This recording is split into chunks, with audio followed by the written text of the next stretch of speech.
I'm gonna teach y'all exactly why your drums is not hitting, and if you stay at it in, I'm gonna show y'all my new favorite method for getting the 808 to bump on a phone speaker. First step to getting your drums and 808 to smack hard is all about velocity control. On my hi-hats, I got velocities random that gives more of a humanized touch to them, and I also pull their velocity up almost all the way to the top. Same deal with my snares. I have 2 layered snares. They're both cranked all the way up, and same with the kicks and the 808. It does depend on your drum sample itself. Some samples don't need to get cranked all the way out. It just depends on how they was processed before they got put into a kit. Only time I'm intentionally not really cranking velocity is on my perks, my open hats, anything that's more in the background. Here go to the next step, and it's the real sauce. I take all my drums into the mixing rack and I route them all into a send here. Compression.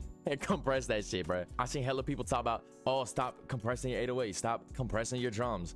Why? I'm using the LA2A tube compressor from UAD, but you don't gotta use something this fancy. Analog Obsession got this plugin called Lala, and it's an emulator of that exact LA2A compressor. This does the job perfectly fine. The LA2A has a bunch of presets. Drum compression normally brings out the transients and makes things smack real hard in the beginning of the envelope. I'm not the biggest fan of that, so I prefer doing compression with vocal settings rather than drum settings.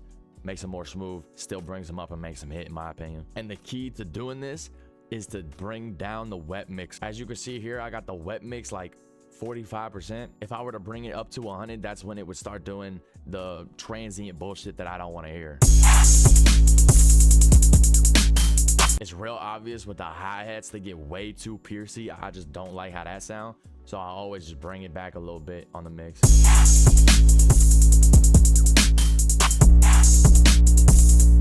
The next thing I got on my drums is a plugin called MoMA. This plugin blew up like last year with the DJS Hoodshot remixes. This is the plugin that you can get the gritty crunch on your masters, on your mixes, on wherever you put it on. You just go to glue odd mode right here, GO mode. Last but not least, that 808 and the kick. This is some sauce, bro, I swear. Always sidechain your kick to your 808.